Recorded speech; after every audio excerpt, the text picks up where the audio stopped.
You always appear incredibly happy and relaxed to be where you are. And I don't know if that's an affectation here's or what training. I'll say. Yes. Here's what I'll say. That is true in your experience, because when I am with you, boy, am I delighted.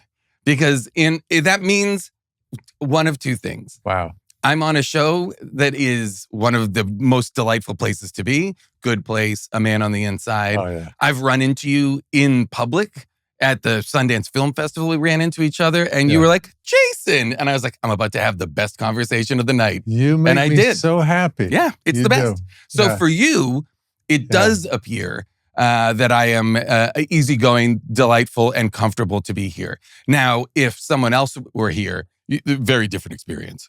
For me, it would be. Yes. Yeah. But I'm saying in your chair, I would be mistrustful and suspicious. Are you ever mistrustful and suspicious? Cody, am I ever mistrustful and suspicious?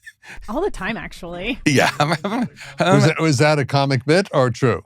I am fully available for you in a way that I would not be for someone else. That's very cool. Yeah.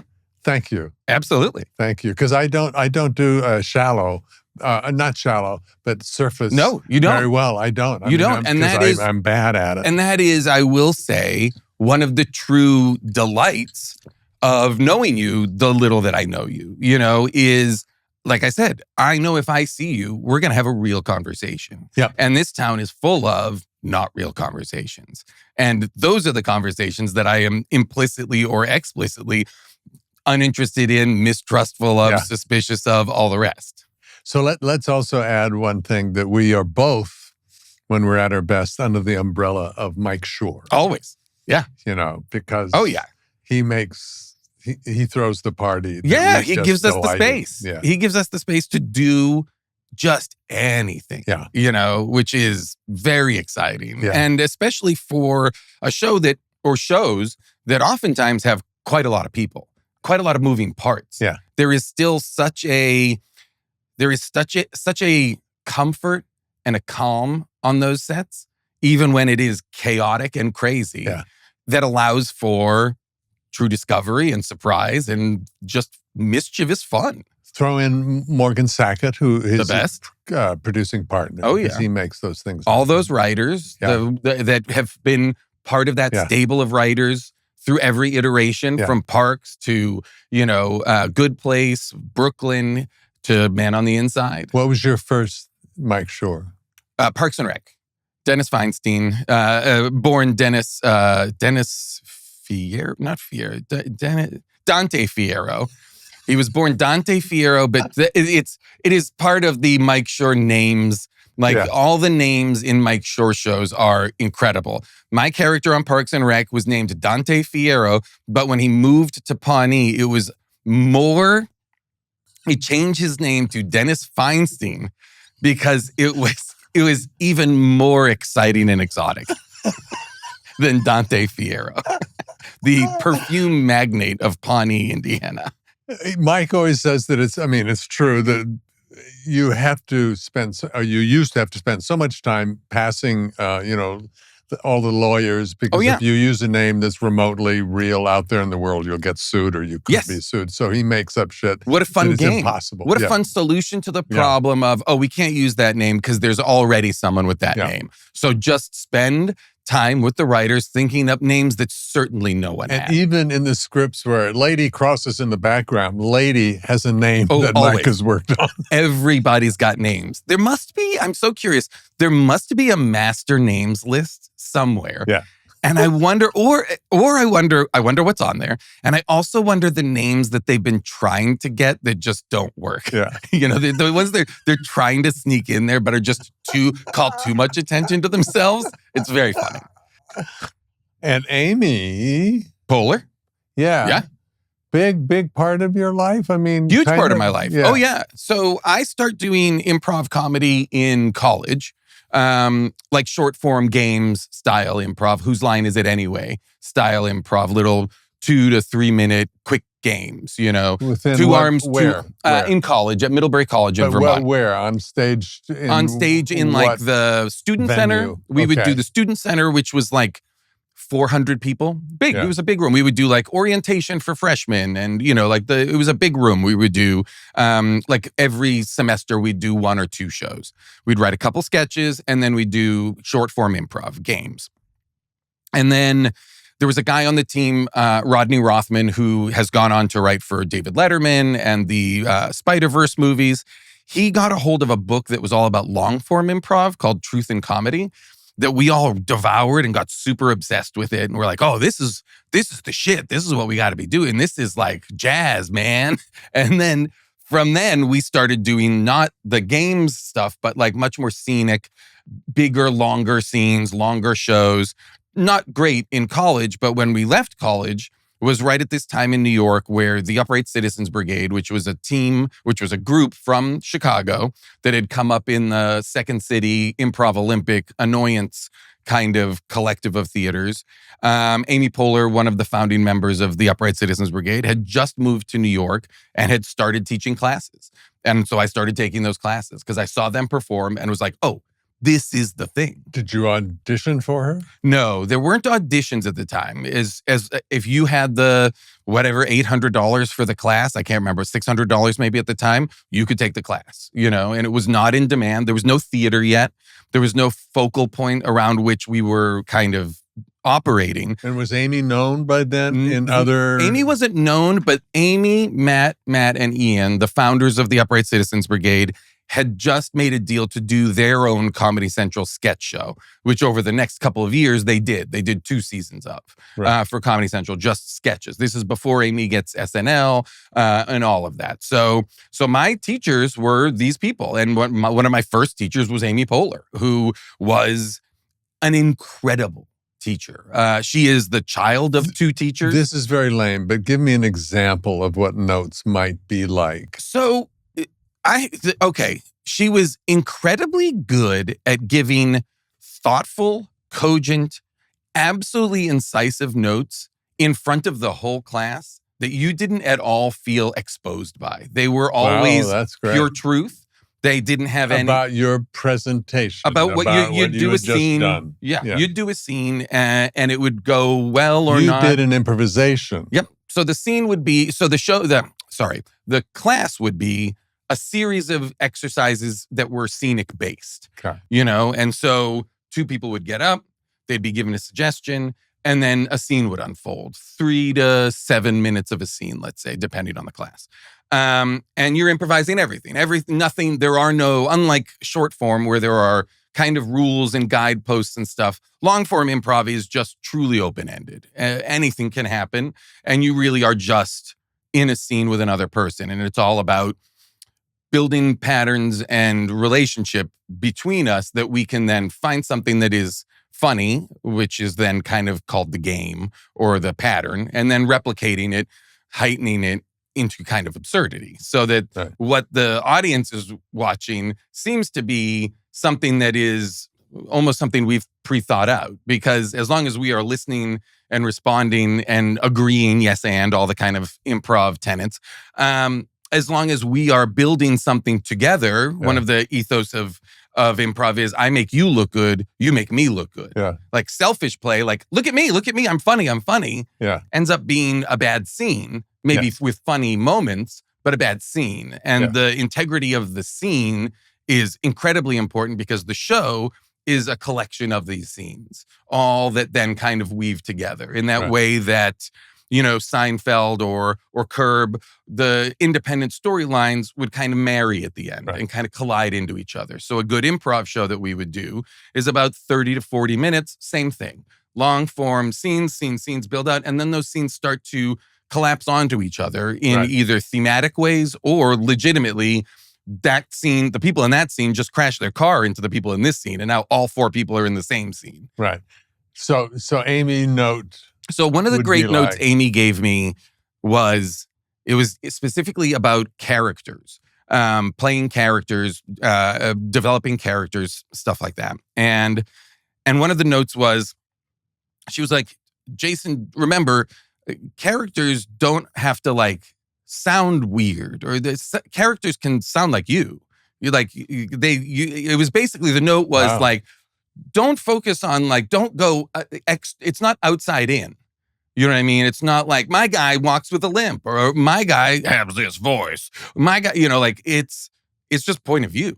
And it can be much smaller. It can be it can sound like you and just have a different point of view. And that was revelatory. That was huge for me. Freeing. So freeing because I was really not great at all the other stuff. I was not great at accents. I was not great at all the kind of external stuff. Right. But internal stuff, like I was very good at coming up with guys who maybe sounded like me or stood like me, but definitely had for real very different points of view. And that opened up everything. I feel like that was a very significant note for me in terms of calming down, settling in, and being like, oh, okay, this makes way more sense now. If I'm not focused on doing a bunch of outside stuff. I have to put a little parentheses around what you're saying right now to describe what's going on with me. Yeah. I am, when my sister, I've said this before, chased me up the stairs, we were playing chase or whatever. She's 4 years older. I'd get halfway up the stairs. I had a real lead on her and I would stop and scream. Yeah. Like a bad horror movie. Yeah. Why didn't the lady get back up? Yeah. She tripped and keep going. I'm that way with improvisation. Sure. And I'm that way in this conversation. Yeah. I'm going, oh, fuck. This is scary. Oh, yeah. Talking to you right now is scary. Oh, I love this. Because this is also similar to the first time we did a scene together on The Good Place, where I believe I was given the note, you can do whatever you want. And you were like, whoa, what do you mean? Mike, what do you mean he can go anywhere? What do you mean? Just because I was very free and was improvising quite a bit. Yeah. And I think you were just like that lean in of like, this is exciting. There's something cool going on here. But then wait a minute, what's going on here? You know what it is? What you do though, I have learned that I don't have to compete because I can't. No. And who cares? But reacting to you is just a festival of opportunities. Mm-hmm. And I don't mean dining out, just you can't help but be amazed or stunned or delighted or what, because you are so much, not too much. Well, no, so sometimes too much. You know what I mean? Yeah, sometimes whatever. too much, yeah, but right. in a way that is you pull are, me back, you know? Yeah. Cut to, I'm just jumping all around. Please, let's go. So, all right. So, I don't know. Nothing makes me happier than being in scenes with you. Because it is true delight. I went down a wormhole because I was supposed to be looking at a whole bunch of stuff, but I went to Darcy and you playing. And it was just magnificent. It's the best. It was just astounding. And the form, the play, where we're in the universe. Mm-hmm. Where anything goes, and they hired you to be the anything goes guy, and it was such a perfect marriage. Oh, yeah. And it very much helped and is aided by, it's all collaboration. You know, like I cannot do this without someone to work with. And if you give me Darcy Carden, someone who, when we started doing Good Place, she and I had already spent 10 plus years improvising together on stage. Yeah. So having that relationship, having that history, having that facility, that ease with other people is really is enormously helpful in being able to improvise, be in the moment, find something, hone it quickly, and then maybe the next take, sharper still. You know, we can get sharper still. Yeah. And that's a real shorthand for Darcy and I, because we had just done it a lot. And so Another parenthesis, isn't she magnificent? She's the greatest. Oh, Darcy one Carden. of the absolute true greats. Astounding. Yeah. And that was like, and it's also one of those people that, watching her on that show was revelatory. You know, the not just the Janet, which was incredible, but then I think all the time about the episode where in the void and where Janet plays everyone. And that's just like an incredible episode of television. Unbelievable. And an unbelievable performance. And by the way, in a room that was totally disorienting. Yeah.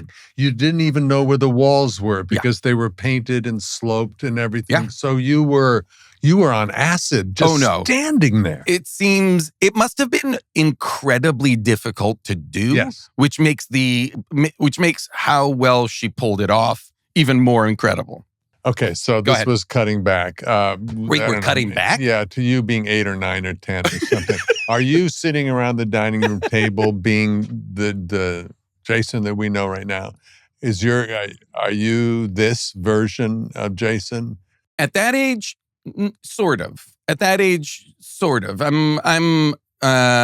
You're confident? I'm always a funny, confident kid. I'm a very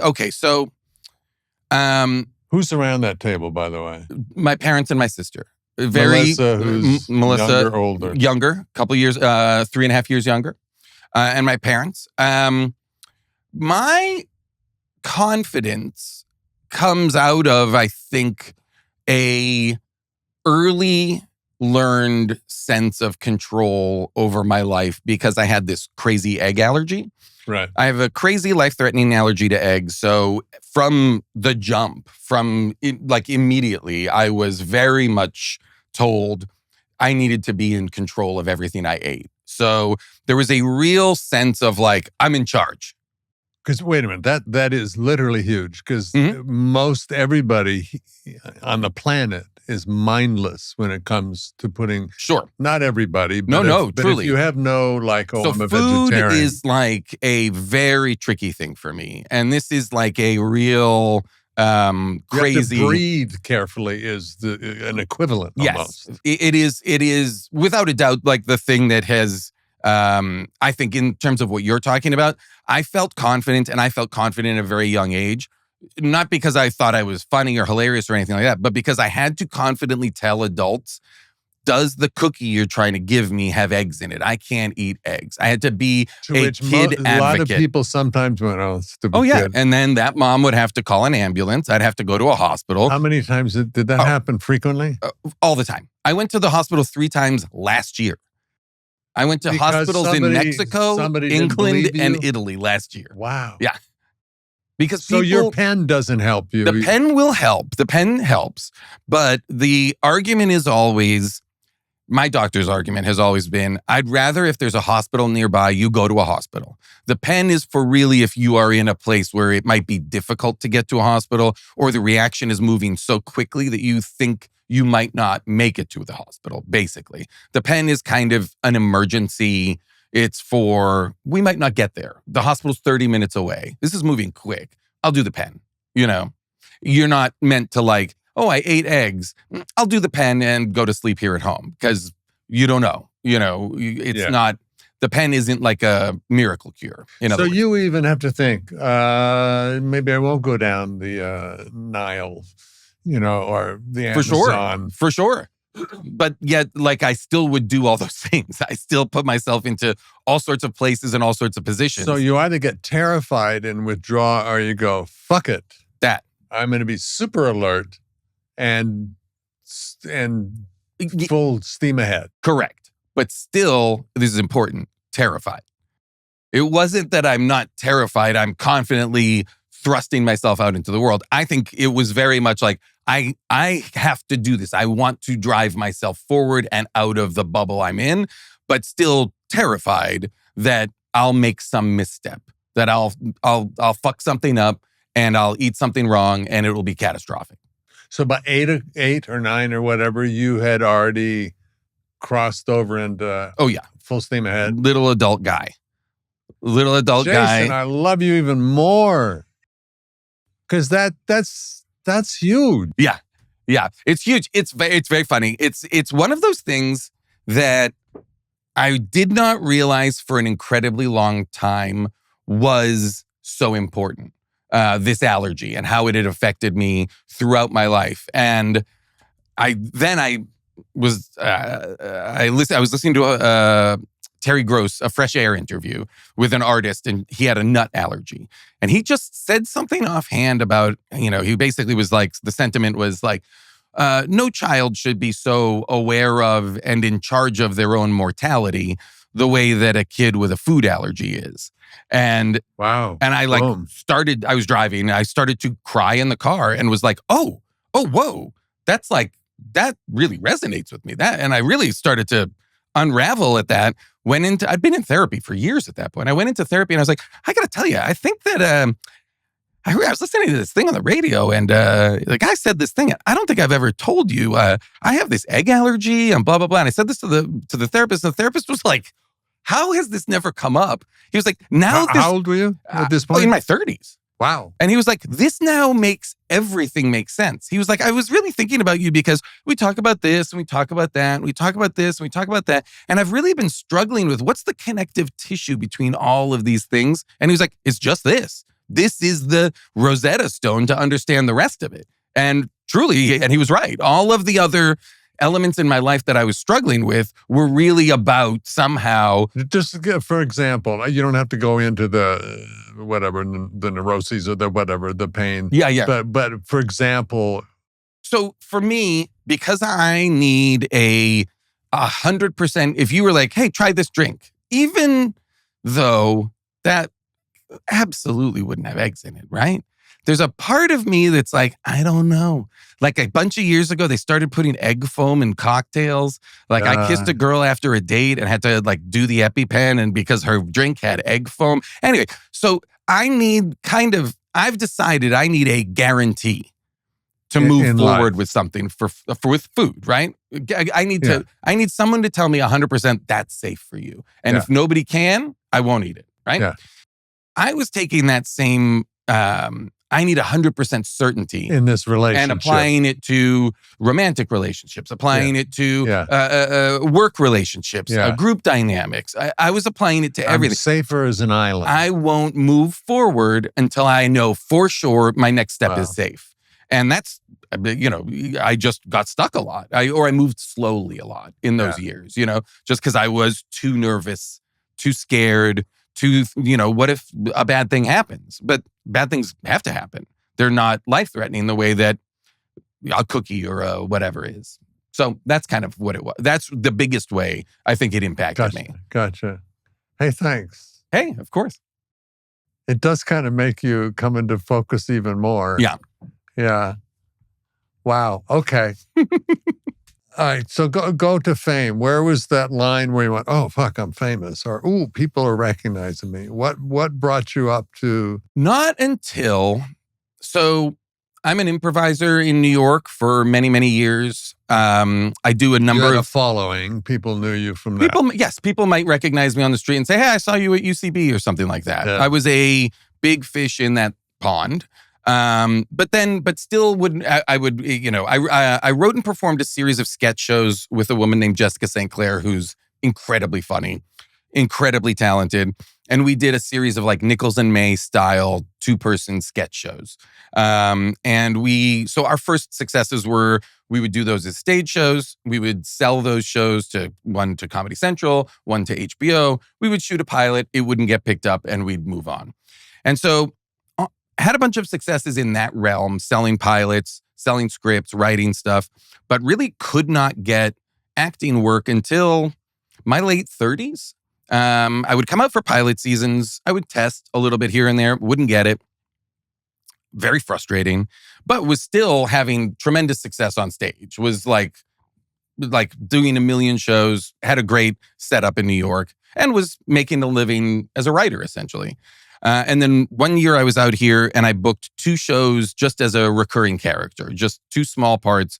One was on a TV show called The League, which was all improvised. And one was Mike White's show Enlightened, with Laura, which was the opposite of improvised. It was very rigid. Yeah. And those 2 shows were both so beloved, but also gave me such access to audiences who just hadn't seen me. And meaning because of those 2 shows, people hired me for other shows.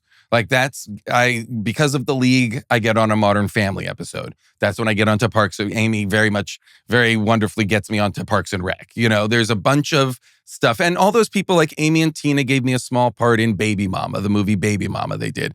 So like there was one of the wonderful things I can say about UCB was it genuinely had an ensemble, not that there weren't rivalries or anything like that, but there was a real sense of like a lot of my early jobs were like Rob Corddry gets a deal to do Children's Hospital for Adult Swim, a very funny 12-minute show for Adult Swim, and turns around and hires all of us, our friends, our group, to be actors and writers on the show. And those were tremendous successes for me, even in that bracketed period where I'm like just trying to hustle and trying to get a leg up.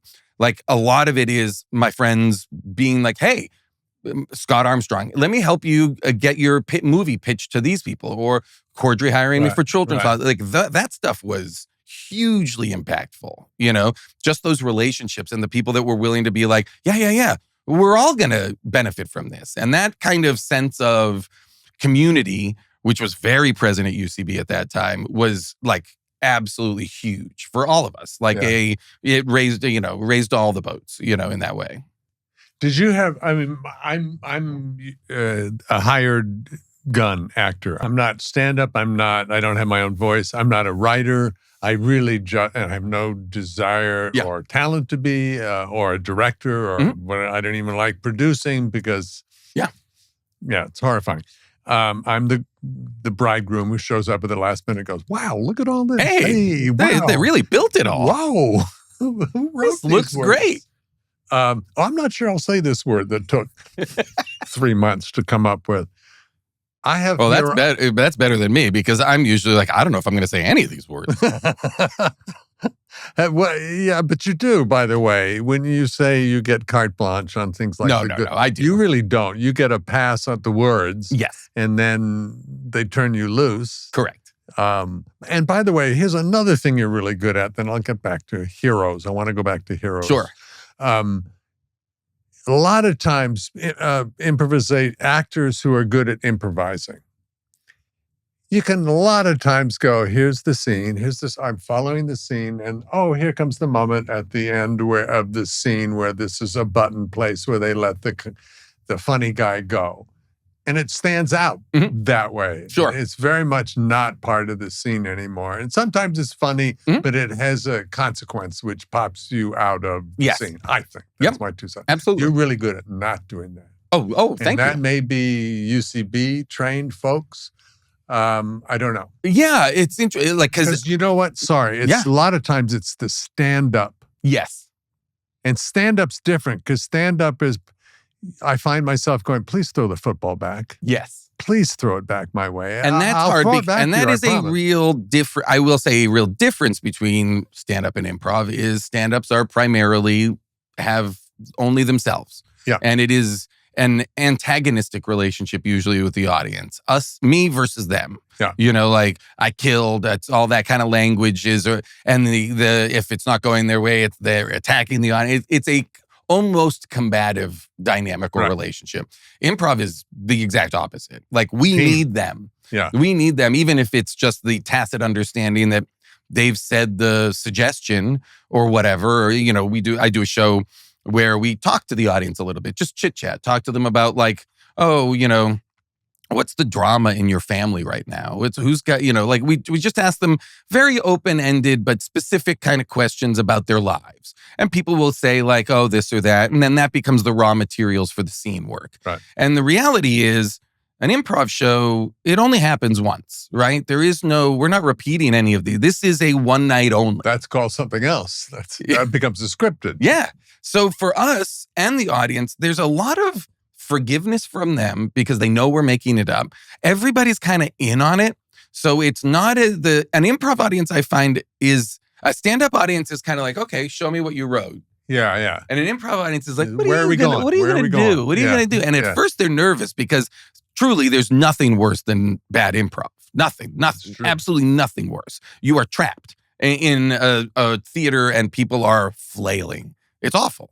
Yeah. So it takes people, an audience, you really have to like come out and assert dominance over the room to be like, so the audience knows, oh, okay, phew, they got it. They know what they're up to. So now I can just enjoy it and laugh. And that is... Or is that a trainable thing, you think? That because in any art form, you do, as the audience or the observer of the art, want to be reassured immediately. You're in safe hands, relax. Correct. So what you just said about coming out and I don't know how you... I said dominating, but you just need to establish confidence. What you're saying, have I always been this confident? Confidence is like absolutely essential, on stage, because the audience is predisposed to be nervous, that you don't know what you're going to do. Yeah. And that's part of it. And so, oh God, I hope this isn't one of those bad ones that stinks, And so you have to come out and basically let them know, you can relax. We know what we're doing. Yeah. Don't worry about it. And it's always, that those first couple of beats are a temperature check for the audience. Like, are they with us? Are they not? Where are they? What's this, what's the vibe tonight? Is a very interesting, it's a very interesting component of the beginning of an improv show is like, oh, who are these guys? Oh, okay. Who are your heroes? Go back. Do you have anyone? I mean, like improviser type heroes? That's why, as soon as I asked that, I went, well, you're not going to look at Dick Van Dyke was one of mine. Sure. But that's because he's in the same, or Mel Brooks or any of those funny. Well, Mel Carol Brooks, Burnett. certainly. Carol Burnett show was instrumental. Like the two sketch shows that I watched the most growing up were the Carol Burnett show and the Muppet Show. Absolutely two foundational texts for me in sketch comedy, and then eventually finding like Monty Python and Kids in the Hall when those started coming out and when you could find those here. That's different though. I'm guessing Monty Python was not improvised. Not improvised at all. Improv didn't exist really that I could like watch or access until Whose Line Is It Anyway started airing. British Whose Line Is It Anyway first started airing in the States. I think maybe Comedy Central, or maybe it was called the Comedy Channel at that time, was airing it. And then every once in a while, you'd see Jonathan Winters would be on Carson. And his whole thing was improvising. Yeah. And Robin Williams too. But Jonathan Winters especially, I understood what he was doing was very much improvising. And so that was cool to watch. But I mean, I only saw him a handful of times because you didn't have VCRs or I couldn't record stuff, but I saw it a handful of times and it was dazzling what he would do. It was incredible. But it's really not until Whose Line. And then later, it was all theatrical improv. It was all seeing shows that the UCB would do. So your happy place is group. Yeah. Oh, ensemble. Yes. I'm not interested in being alone on stage. Me too. At all. Me too. I need those other people. And I need those other people like to be... It's that thing I was saying. I make you look good, you make me look good. Yeah. I'm not out here for singular glory. Team sport. Basketball is what... It is a team sport. I wanted to be a basketball player, and when I couldn't, and I then found acting, I recognized acting because it was like, oh, ensemble, team. Yeah. I got it. And that's and I feel like that's what A Man on the Inside has. That's what The Good Place has. All the way back to, for you, Cheers. Yeah. Like that ensemble, like the ability to bounce between not just like all these incredible actors, but these characters for whom you might be having a intense alcohol-related story for Sam, while Rhea Perlman is having some chaotic, insane story that is hilariously and broad. You guys were doing stuff in that ensemble. Partly because the writers wrote brilliant characters. Partly they hired brilliantly. They could go anywhere. Yeah. Anywhere. And did. Yeah. That's the thing about that show that I feel like, because I've been rewatching Cheers as I'll always...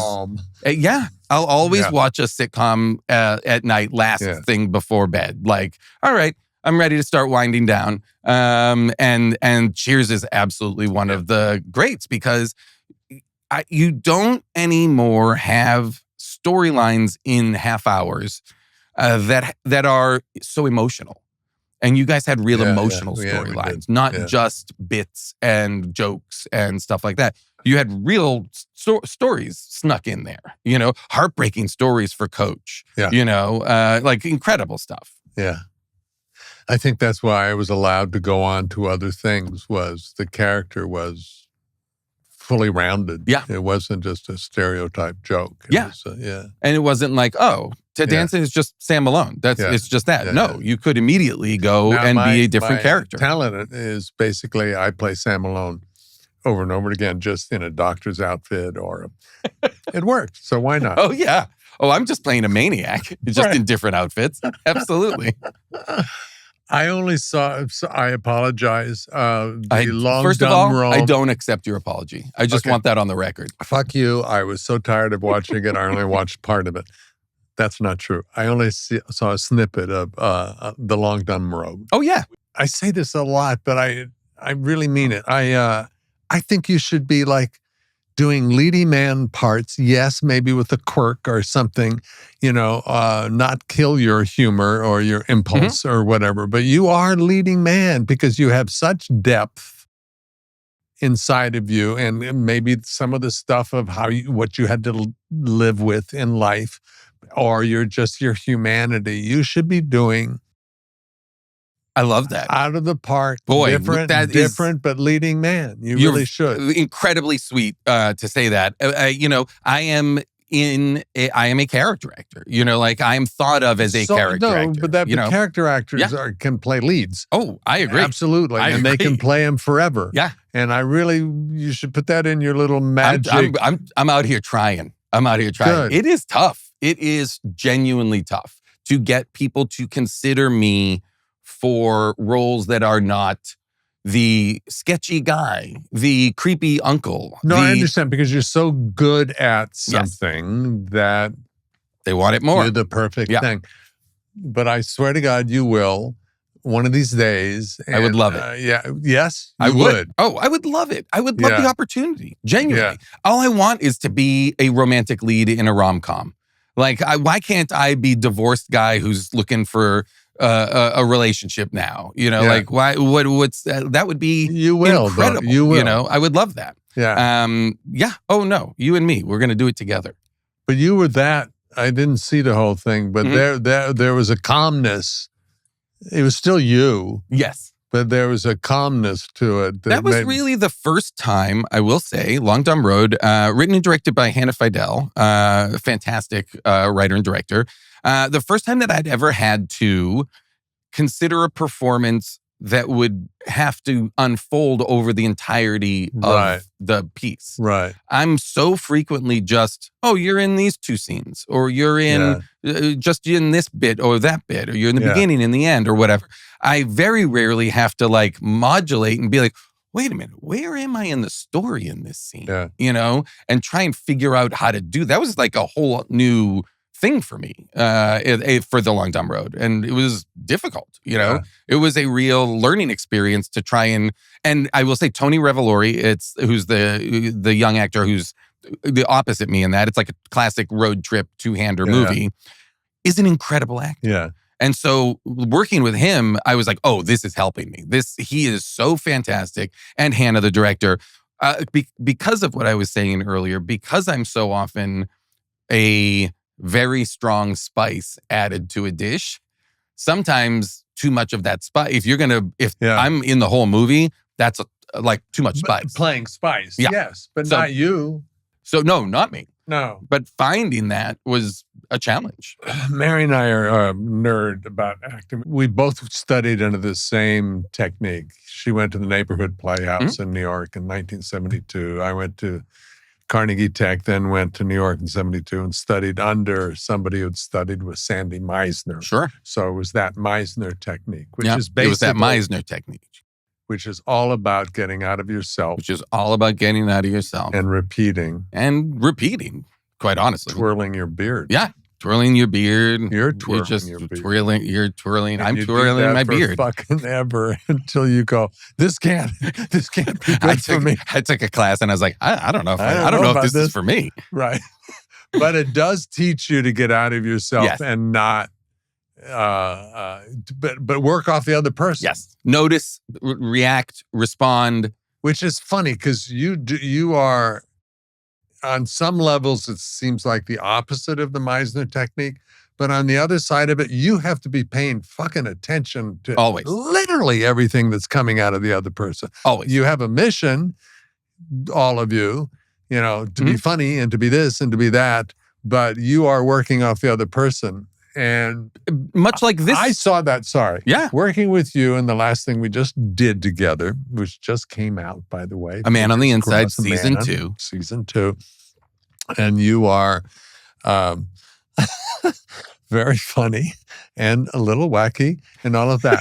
But I remember trying to start to leave because we had a little side scene, and then the other scene was going on in the other room, and that you needed to go join. That my character needed to go join, and so I was trying to get away, but you kept adding little very funny things, and then I started to walk away. Oh, you're leaving, Yeah. Oh, you would call out what was you're doing. happening, Yes. Oh, that's like a classic, for me, that's a classic move to just say out loud what's currently happening in the scene to me, the actor. Yeah. Like, oh, are we done? Okay. I see. Okay. Talk to you later.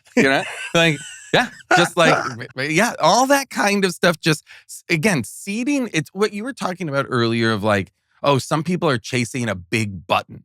They think like, and then at the end, I'm going to clobber it with this big line or this big joke or something or other.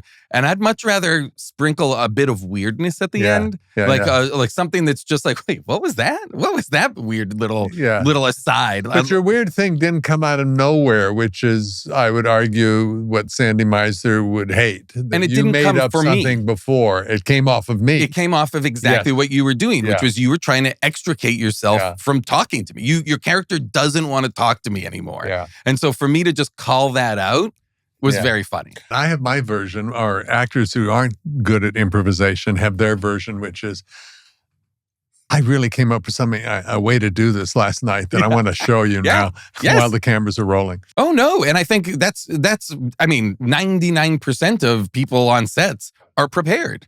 Or have made choices already, or have worked on this.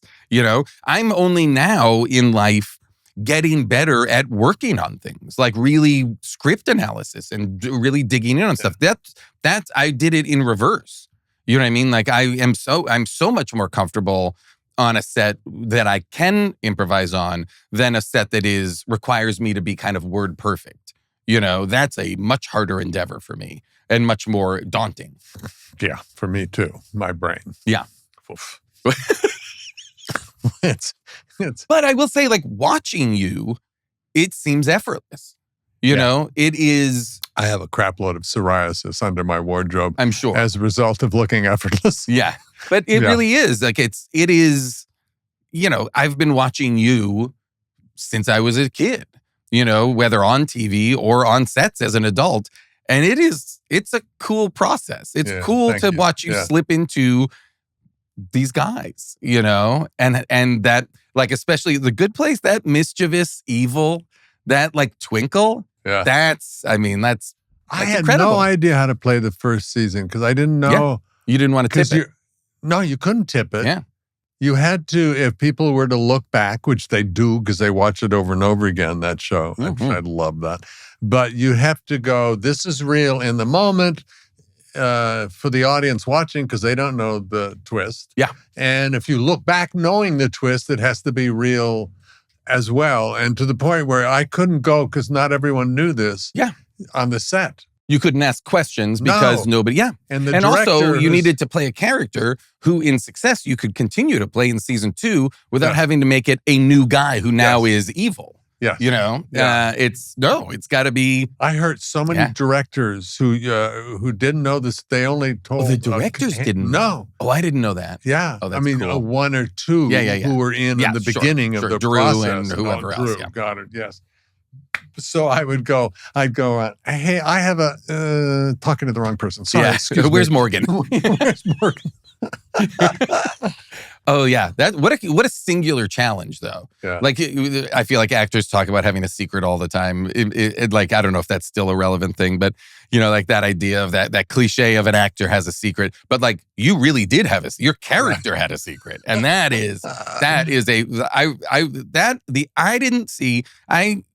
think of myself as a very savvy TV watcher, movie watcher. That twist shocked me. Like it got me. I was so in on the show, and then that I didn't see it coming was so incredibly delightful. I'm so rarely surprised that it really got me. I can thank my friend John Krasinski for not being a blabbermouth, because even before we started shooting, he was going off. I had just gotten The Good Place, and we were about to shoot, and he had just gotten some big movie and was going to go do this huge, probably amazing... The Quiet Place. So you guys were both in the place. No, you guys were both in places. The Good and The Quiet. No, but it's kind of that story, because I was slightly You guys jealous. mostly work in place-based things. Yes, only place-based. And this is why he said what he said to me when I said, hey, I want him to know that I was going to do something cool too, because he was going to go be a big fucking movie star. So I went, hey, I'm going to be working with your friend Mike Schur. Yeah. You work together in The Office. And, oh yeah. And I play this architect. It takes place in the afterlife, and I'm an architect who designs this whole, village community for the afterlife. And I could see his eyes go, oh, okay, yeah, it's The Office, but in heaven. And I saw that, and I went, no, you don't understand, because at the end of the first season, you discover that I'm actually the devil. And he went, oh, that's good. And I went, fucking A, it's good. Is good. And I walked off feeling going, oh, fuck. Oh, no. Why did I have to big time? But wait, moving back. Yeah, please. Another thing that makes you such a good film actor, you UCB folks, is because it's the camera. I love this. Camera, I think I always want to act for many reasons, but one is to get it right. Mm-hmm. It's 50-50 at best, and I'm giving myself credit to say 50-50, that I will truly be in the moment. Right. You can get close to the moment, but then a part of your brain goes, wow, look at me, I'm in the moment, and then you're out. Right. And the camera sees that. Yes. The camera knows whether you are truly in a position to surprise yourself because you don't know what's coming. Yeah.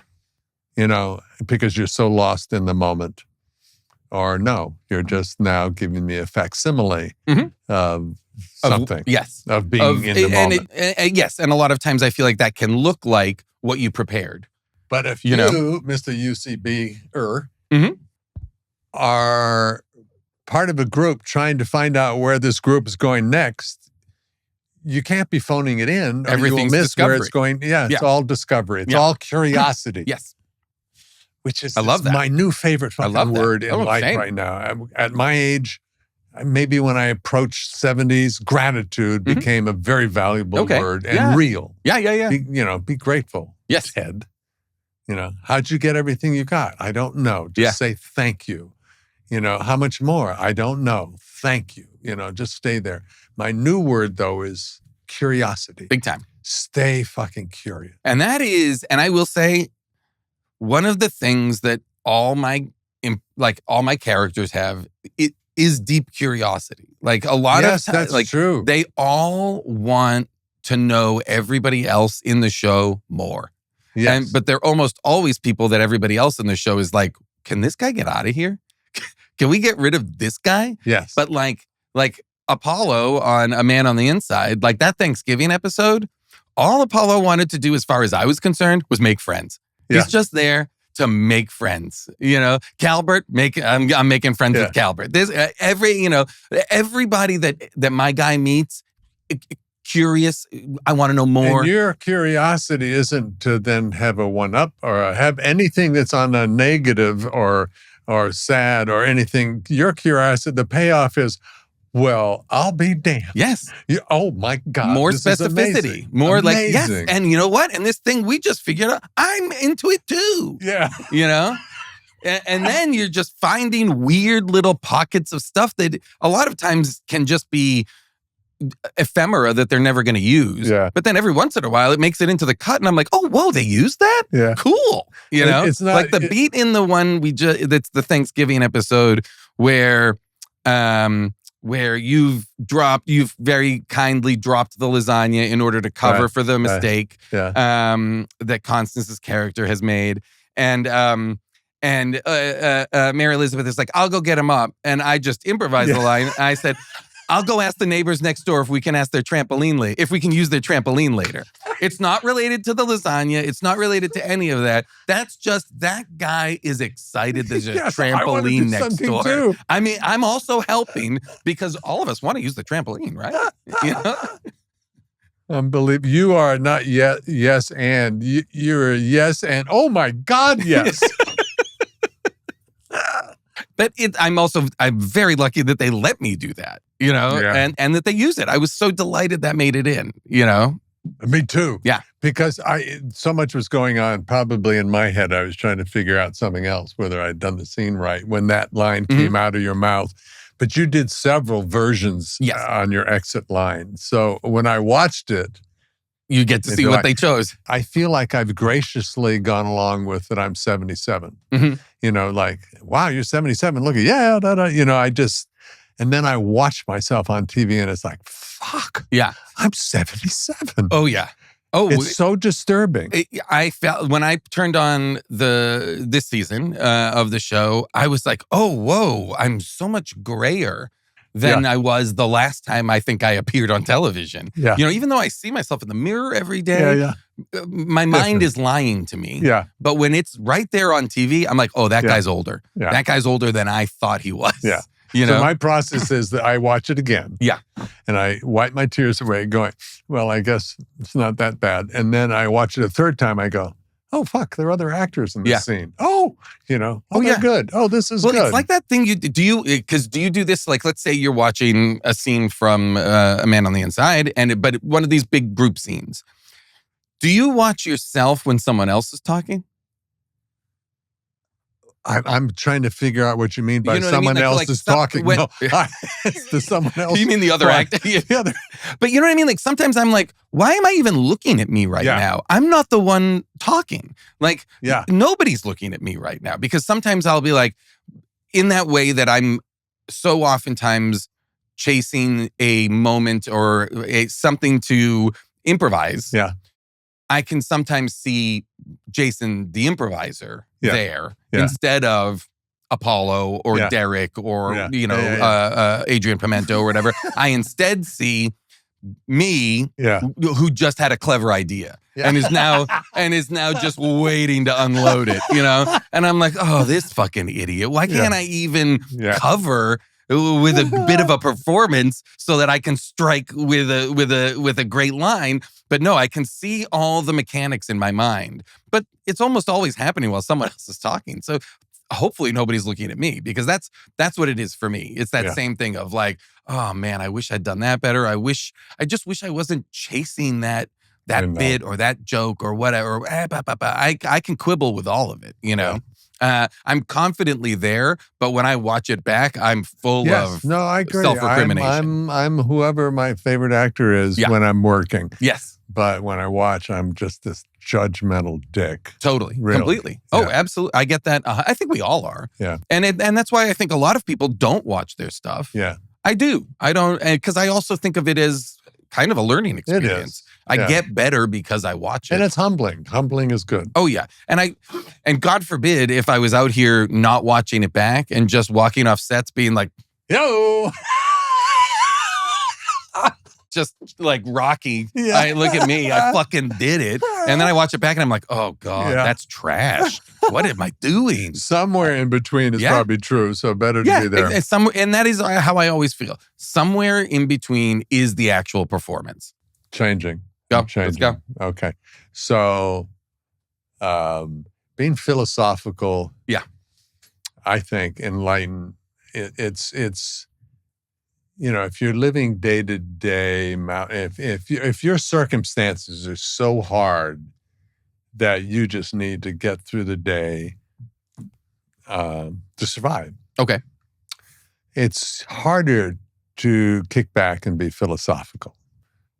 People do, and I admire that even more. You have a little bit of that get through the day-ness in that you had to be very super, super conscious of what's going on in your mouth. What is so, I don't know why I led you into that, so it'll be miraculous if you're philosophical. I have no idea where we're going, Ted, but I love it. I want to know I want to know, like, what are your, do you think about dying? Do you think about, oh yeah, besides the fact that egg white may kill me? No, just in general, yeah. Do you think about, are you an activist? Are you, what's going on in the world? Does it hurt? Do you let it in? Or how do you do? All right, here. We're all surrounded with a little bit of sadness, a fucking huge dump load of sadness, fear, anger. Mm-hmm. That seems to be, especially this country at the moment. We're inside of it for sure right now. Right. Yeah. So how do you deal with that? We're not politicians, we're not this, we're not that, but we are people in this mix. So how do you deal with I'll say, like, and I'm not asking you to become psychological political. level. I'm just wondering. No. I think I get what you're saying. So because it could answer a couple ways. On a psychological level, because I am prone to melancholy and I will be consumed with, like, something like the pandemic was a catastrophe for me. Like, I was a disaster. Things that for me seem to be truly, I am unable to get my arms around or feel in control in any way in. I'm really a mess. And so, but things, okay, like here's an example. During this past elections debates, one of the debates took place right before I was going to do an improv show. And what was clear is, and we all, I started watching it at home. I switched to listening to it in the car as I drove to Largo, the venue where we were going to do the show. And then as more and more people of the performers pulled into the parking lot, it was clear we were all listening to the end of the debate in the car. And it was the debate that had gone just disastrously, for Biden. And we all walked in the venue. We're just kind of like, ugh, that was tough. Walked on stage and had an unbelievably funny show. And there was an element of it that felt like, here's the 8 of us, very smart, very funny people who are now just engaged in, for us and the audience, some sort of a catharsis, some sort of understanding, some sort of bringing us all together to exorcise this horrible thing that has just happened that feels truly like the beginning of an end, of a certain end that now we see negatively in the future that has now befallen us, But that for me, the ability to get on stage and process my emotions is the place that I am the most at ease on stage, not knowing what's going to happen, because that is where I'll process all of my trauma, all of my anxiety, my OCD, all the stuff that's like percolating. I will put it all on stage. So that period of time in the pandemic where I couldn't perform was truly terrible. It just was left to my own devices. My mind is just going to worst case scenario everything all the time. Yeah. And if I can't get it out, then it's like poison. It starts to make me crazy. So performance is a huge part of it. Community is a huge part of it. You need it. Those people, finding those people, those collaborators. I still do a show called Dinosaur Improv that I've been performing with some of these people, and another show called Soundtrack. Some of these people, 15, 25 years we've been doing shows together. And that is incredible. The idea that we'll still go and tour with like people that are different now in their shows, 50s. Not script. It's an improv show. It's an ensemble improv show. It's just a fun fuck around show I do with friends. But these are some of my oldest, dearest friends. And we get to go do a funny show for 1,500 people, then go and have a dinner and chat and hang out, or a show here at Largo for 250 people. It doesn't matter the size of the venue, just the continued meeting backstage. Hey, what's going on? Let's get on stage. Let's do a show. I want to do that forever. You know what I mean? Like that to me is the thing. That's the whole. If you were like, you can never be in a movie or on TV again, but you can still do this, I would choose this. Yeah. I would choose the ability to, a couple of times a week, get on stage with people that I love and do just dynamite improv. That's the thing. That's what's exciting. That's what remains exciting to me. And the fact that it's ephemeral, the fact that it's one night only, the fact that it's never recorded, that it's never to be seen or done again, that's pretty cool. And that is the vast majority of my creative output is just that. It is never to be seen. You can't ever see it or know it. It is thousands and thousands and thousands of hours of stage shows compared to the very small amount of filmed work I've done, if that makes sense. Yeah. I need a script. It's what comforts me. I color within the lines. I'm the opposite. I'm very fear-based. And that's what gives me freedom. Yeah. But you're very playful. Within it. You are very, that's what's very fun because you're not rigid in any way. No. And I want to be surprised. I am delighted. I am aware of what's going on around me and when I'm doing it right. Yeah. All of that stuff. But I have guidelines. Mm-hmm. You, in essence, don't.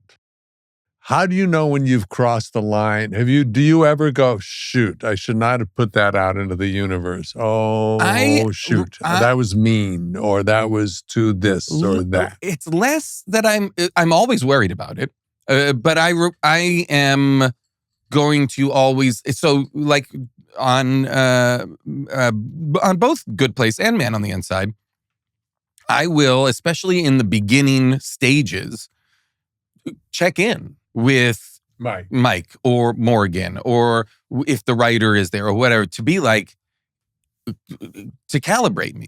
You know what I mean? Because I'm still dialing this in. I don't know yet what this guy is. This is the first or second scene we've shot. Like, too big, too small? Like, where trying to dial in a character that's only going to appear in 6 total scenes across 3 different episodes. So I'm only going to get these moments. So I want it to feel like it's a cohesive character and the same guy in episode 8 that is going to be in episode 2. Like, help me figure it out. And so I rely on them, quite honestly. I'm going to do stuff and be like, is it this one or that? It's like the eye test. Number 1 or number 2? Number 1 or number 2? Right. Oh, okay. Number 2. Okay. Now number 2 or number 3? Yeah. Number 2 or number 3. So I feel like the first couple of scenes for me are the eye test. Yeah. It is calibrating the guy to move forward. And then once it settles in, then I feel pretty comfortable. It's not that I don't have guidelines. It's just my guidelines are wider. Yeah. I'm willing to go hither and thither as long as they don't mind. Because I also will say to people on sets, like, don't let me waste your time. I'm not here to like cause a bunch of scenes to just kind of have to be done and redone because I'm not here. I'm not fucking around. I want to be clear. I'm not fucking around. Or doing it for my pleasure. Or doing it for my benefit. Like this, I'm trying to. If I think I can beat a joke, I'm gonna try to beat the joke. If you want me to. If you don't, no problem. I'm prepared. I'll do it. So trying to figure that out. Have you ever bumped into, probably not now because people know you so well, but every once in a while you'll bump into a writer. No, just say the words. It's funny. Oh yeah. It's funny. Oh yeah. I've absolutely. And then especially I've been on jobs where I know I've said something funnier. And they'll be like, well, let's get one as scripted. And I'm like, I know that's the one they're going to use. They want that line in as is. I always call that the People magazine cover where they go, all right, we got all this here. Take this banana, just put it in your ear, click, cover. Oh, yeah. Oh. Danson goes bananas. Oh, boy. It's like, no. Oh, but that's it. The minute you walk in and see bananas there, I'm like, uh-oh, this is trouble. For my People magazine cover. When I get there. You're beyond People magazine. Oh my God. Wait. Your mom and dad alive? Yes. They live in the house in the town that I grew up in. Suburban Massachusetts. Suburban Boston, I should say. Nahant, Massachusetts. The smallest town in Massachusetts. Massively proud of you? Very proud. Very proud. like truly, I think to them, even still, it is mind-blowing that, you know, also because my last name is so singular for the most part, they now have like reflected fame. So like my mom will be like, the pharmacist knew who I was, knew who you were, you know, or, you know, like, what did she say once? You're not going to believe this. I went to the dry cleaners today and he said, do you know that there's a comedian who has your last name? And I said, that's my son. And he said, you know, he has a very serious egg allergy. And my mom was like, he knew about your allergy. The dry cleaner knew about your allergy. And I was like, this is what it is now. It's gotten away from us, you know? They have friends, I bet, that go way back, that got back in touch with them because of you. They called. Oh, always. That happened a lot. Always. Yeah. They are always telling me, oh, we heard from this and that person who just saw you on, you know, something was playing on TV and they saw you and they loved it. And I will say, and not for nothing, the idea, I think one of the things that really solidified my parents' understanding that I was successful is that I knew you in a way. Because for them, you are so totemic as a like actor TV, like Cheers was their show. You know what I mean? Yeah. So the idea that I was then on a show with you and that you knew who I was really kind of blew their entire minds. Wow. That, and I did a movie with Robert De Niro. And I think you and Robert De Niro. You just blew my mind. Like those two things, they were like, so. Wait, what did you do with them? Tell me. I did a movie called Dirty Grandpa, where, Ted, I'm so excited you asked about the movie Dirty Grandpa. I'm going to find it and watch it. Please do. Where Robert De Niro and Zac Efron, it's their movie. It's like a grandpa, horny grandpa, wife dies, goes to spring break to get laid. And it is just, it's him and Zac Efron and then a cavalcade of comedians. They just keep winding their way through different comedians who are providing just an absurd series of adventures that they're on. Yeah. And if you can believe it, I'm a pretty sketchy drug dealer. Anyway, but like it's not the greatest movie, but it was a blast to make, and all my scenes were with Robert De Niro. So I was like, I'm absolutely going to do this, you know? And it was awesome. Oh my God. You know? But I think to my folks, it's things like that. It's the idea that I'm in a show with you or that I did a movie with Robert De Niro that they start to really be like, oh, whoa, this is a real thing. Yeah. Getting their arms around that is like, you know, like my dad, like they both are just like, they didn't have any friends in the arts or this wasn't something that was meaningful to them in any way, you know? Yeah. So it's very cool. And they are, I will say, and I'm so grateful, have always been wildly supportive. Never once was it like. Which is such a gift. Thank God I was never hung up on the, I want to succeed to prove them wrong or to show them something or to that. I never had that. They came and saw me. Love from parents. They came and saw me do not very good shows in not very nice theaters and were just like, you were incredible. Yeah. How come you're not on Saturday Night Live? They had the wonderful. It was just, I was always so grateful because then it wasn't an issue for me. Yeah. The idea of feeling like, oh, I want to make them proud. It was very clear to me, always proud, you know, thank God. Yeah. Do you have Greek pride in you? Do I have Greek pride in me? It's a great question. My daughter's half Greek and I'm so happy for her. Yeah, I mean, I do have Greek pride, although I will say I'm not. Like, we did not grow up going to Greece every year, like a lot of other like families did. Greek like Orthodox? We were raised Greek Orthodox-ish. You know, we didn't go to church regularly. We went to church sometimes, you know. It was part of it, but not a ton of it. I lived in Greece, semester abroad in Greece. I went and lived in Greek monasteries. I was a religion major. So I did a bunch of that. So I learned a lot about that stuff, but from the outside, from like an academic way, not from inside. It was not we didn't spend a lot of time in church. And one of my great regrets is I didn't learn Greek.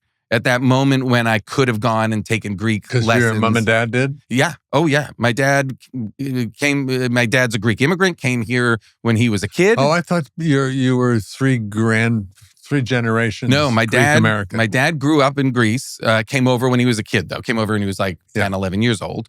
My mom, born here, 2 Greek immigrants. Gotcha. So like everybody spoke Greek. My paternal grandparents didn't speak very good English. So where in Greece? So my dad is from like northern Greece, like Macedonia, hardscrabble mountain people, like the Appalachia of Greece. Don't fuck with them, folks. Do not fuck with them. Like truly crazy. Yeah. Mountain people.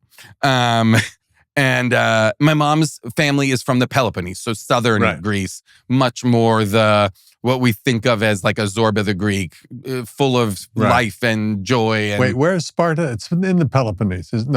Sparta? Where is Sparta? That's a great question. I think it's Peloponnese. It might be. It's not up. It's not up north. No. Thessaloniki and all that stuff is up north. But Sparta is down south, but I'm not sure if it's Peloponnese or not. This is a great question. This is where my Greek stuff falls apart. I'm not super knowledgeable. Haven't been married to a Greek. Italians, vendettas and don't piss them off. Greeks got them way over them. Medea threw her fucking kids off a cliff. My grandmother said something once to me that was amazing. I was dating someone and she was asking me like, she was asking me about the woman I was dating, and she basically said, this is all in Greek. She was like, she's not Italian, is she? And I was like, no, she's not Italian. And she was like, oh, that's good. Because if she was, she'd have a cigarette in one hand, a drink in the other, and your dinner's coming out of a can. I was like, this is savage. Like, what a crazy bird. Like, this is nuts. But yeah, Greeks are like fired up. Yeah. Tough stuff. The best. My father was an archaeologist, and we went around Greece. It was our big family vacation. As the whole family remembers, 1965, driving around for 6 weeks in this old Peugeot all over Greece. But like to have somebody who has that knowledge base show you all of those sites must have been incredible. And some he didn't know anything about, but he had friends that had dug on them. But cool. So it was really That's cool. really amazing. Oh, I love that. Yeah, and it was back when you could, I don't know what it's really like now, but I doubt that you could steal antiquities? Yeah. Where you could just, they'd be like, take whatever you want. A chunk of the Parthenon, you wouldn't believe. But you could walk up into the Parthenon, midnight, moonlight, by no guards, no fences, no nothing. It was so cool. Such a different I love time. That. Yeah. Very romantic. Yeah, that's lovely. Incredible. That's gorgeous. Yeah. So you're Greek, huh? Yeah. Very Greek. Very Greek. But cool. like I said, I wish I knew Greek. I wish I'd learned that language because it really impeded me getting to know my grandparents better. It made it difficult to get into a much deeper relationship with them because I just didn't have that facility. And their English was only, so deep. And so that's a great regret. Things like that I wish I'd been better at. So when you went, you had a fellowship of sorts I can't remember. Was it a fellowship? Yeah, it's called a Watson. I was a Watson fellow. Right. Yeah. That I guess your written application wasn't that overwhelming, but as soon as you went in to talk to them, they went, oh yes. It was a mediocre application and a very good interview. Yeah. Thank God. There was to do what? I did an ethnomusicology project in North Africa. Slower. Okay. So I did an ethnomusicology project in North Africa. Ethnomusicology. So it's like I went and studied music in North Africa and the Middle East. That is, the music's intention is to put you into a trance or bring you into a state of ecstatic union with something holy, a god, depending on where you are, it's sometimes God, or it's sometimes you're communing with demons or devils or other things, but it's all based on music that's meant to basically put you into contact with something holy. And how did you know to even apply for that? I know you were a drummer and all of that. Yeah, so but that's a very specific, amazing. It was a real. So the Watson Foundation just gives grants. They give 50 grants a year. Sorry, wait, go back. The other piece. You said you went not to a monastery. So was this a spiritual music theme in your life, spiritual theology? Yes. So it was very much so. When I was in Greece, I went and lived in a place called Mount Athos, which is part of, it's in northern Greece, and it is this peninsula of land on which there are 100-year-old monasteries that litter this area of Greece, and it is. It's technically not part of Greece. It belongs to the Orthodox. It belongs to the Patriarchate. So it is all monks and monasteries. And so I went and stayed in all these monasteries. I wrote a paper about it. But I'm also a musician. So when I was coming up with a presentation for the Watson Foundation, it was their whole thing is there are plenty of people who will give you money to do further education in your field of research. You can get a Fulbright. There's all sorts of fellowships you can get to continue the studies that you are going to continue for an advanced degree. The Watson Foundation is like, we only want to fund whatever you're not getting an advanced degree in, whatever you're curious about, whatever you are passionate about. So as long as you're not going to try and get a master's or a PhD in this, we'll fund it. And so the projects end up being very uniquely personal to the people. So mine was a marriage of, I was a religion major and had done a bunch of that study, and then music. I was a musician, and I'd already gotten incredibly curious and obsessed with a bunch of music from a bunch of these countries. That was exactly what I'm describing. How did you do that before you went? I was the general manager and jazz director of the radio station at my college. And what I would do is I would sit in there and I would just pull records and play music for myself in the office or on air. And so a lot of the stuff that I found that I was, a lot of things that I was not super knowledgeable about, I educated myself just with the records in the library. And like international, what was world music at the time was one of those things. And so I just started sifting through that section of the library. And a lot of the stuff, Ganawa music from Morocco, master musicians of Jujuku from Morocco, all the whirling dervish stuff from Turkey, klezmer music and from Israel. I was finding a lot of stuff that I was super compelled by and interested by, so that when I then was doing this, applying for this grant, I was like, oh, I can pull from all these kind of things that I like, that I already like and know about, and I'll just connect them all because they all are basically related to the religion that they are underneath. And so, again, my application, kind of mediocre. But when I got in there and was like, this is what I want to do, and explained it to the person, I got the grant, And so it really was a marriage of my academic interests and my personal interests. I just want to kind of marvel at you, because a lot of times I wonder what, with everybody, with people, and myself, what am I doing? What am I putting out into the world? It's like, you need to be purposeful. You need to be nurturing. You need to, and I look at myself and I'm curious about other people. And I was afraid, it's like, because you are, take your egg allergy and how that informed you and, your focus in life. And I was afraid to ask, what are you doing for the world and stuff? And then I'm listening to you talk, and I'm just astounded at your level of curiosity. What you're putting out into the world is so sweet. Oh, thank you. So bright, so you're curious, and that curiosity is, that's an amazing message to people. You're grateful because you're still breathing and no one fed you an egg. You're focused on being creative. You're making people laugh, which has ripple effects that your parents know about, but you won't probably ever know the extent to the ripples that you've put out into the world that make people feel good. I am, and you're so intensely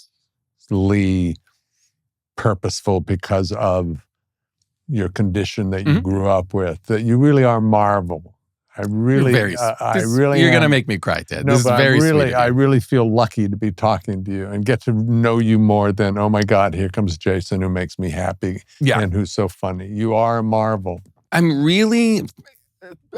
can't thank you. That was the kindest thing you've just said. You really made me tear up.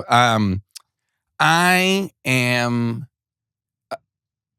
always a fan of things, and I want to tell everybody about the things I'm a fan of. You know what I mean? Like, I'm excited to be here because I'm excited to talk to you because I love you. You know what I mean? Like, I love that we get to work together. And I want to not talk about myself, even though I've talked about myself quite a bit, but in service of talking to you, because I'm a fan of you. I'm a fan of this show. I love to be able, like, when I watched the season 1 reveal of Good Place, right? I wrote Mike an email to be like, I'm such a fan of this. This blew my mind. This was incredible. Like, I want to celebrate all of the stuff that I find exciting. And there's so much exciting stuff. There's so much good, because I feel like there can be a sense in our world of being like, woe is me, everything sucks. Yeah. It was better back then. It's never been worse. This is unheard of. It's so many conversations right now as genuinely our business is in weird upheaval.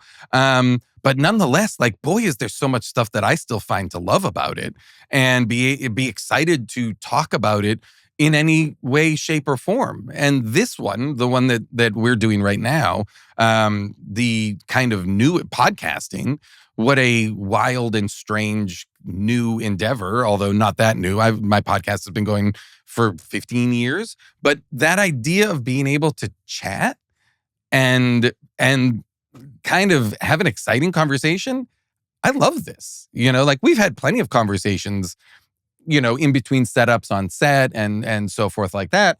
But boy, this is lovely, It really is lovely. This is wonderful. And this is, this is just for us. Right? Well, we might film something now towards the end. Have we started? I'm also not that guy who goes, hey, Jay, let's go have a beer. Yeah. I'm not that guy. Not at all. I'm not. I'm much rather be at home listening to a podcast or music and doing a jigsaw puzzle. That's what I'll do tonight. I want to run home to Mary. Yeah. Great. That's who Great. Everything, my heart, my soul bounces off of her. Getting to see you and Mary on set together could not have been cuter. I was like, oh, this is great. We hand out vomit bags for people who are standing too close. It is we great. Are nauseating. It really, how long have you been together? 32. 32? Okay. 30 married, yeah. Like, to see you guys, like, over there goofing around. Right. Just alone. Just the two of you over there, just goofing around with each other. I'm like, this is it. This is... When I make her laugh. Yeah. Or by being intentionally or unintentionally, I don't give a shit. If I'm in the presence of her laugh, I am just well, it's gobsmacked. such a good laugh. It's such a good laugh. But she's also like, also incredible to be in scenes with. Could not break her. What? Unbreakable. She was maybe we just didn't get. I hate to tell you this. She's very horrible. She must not have liked your work, Jason. I'm so sorry. Oh no. But I was like, wow, she's very good. This is incredible. She adores you. Oh, good. I'm glad. You're amazingly funny. Oh, I'm so glad. Please. I don't doubt it. But I was just like, oh, she's, I can't get to her at all. It was great. You did present character challenges to actors because you came in with such, not you, but your character as written, Apollo. Oh, yeah. Came in with, was it a guinea pig? Yeah. But all the guinea pig stuff was crazy. Crazy. Yeah. And if you're acting against it or with it, you're like, what's going on? So now there's a guinea pig that's named Joni Mitchell and it's dying? What? And that's just a very inconsequential part of this Thanksgiving episode? Like, really weird. I love you. Thank you for coming in. Oh, I love you. I really, really, really appreciate it. Oh, I can't thank you enough, both for having me and for all of the kind words. Truly, that was a very touching and very moving experience for me.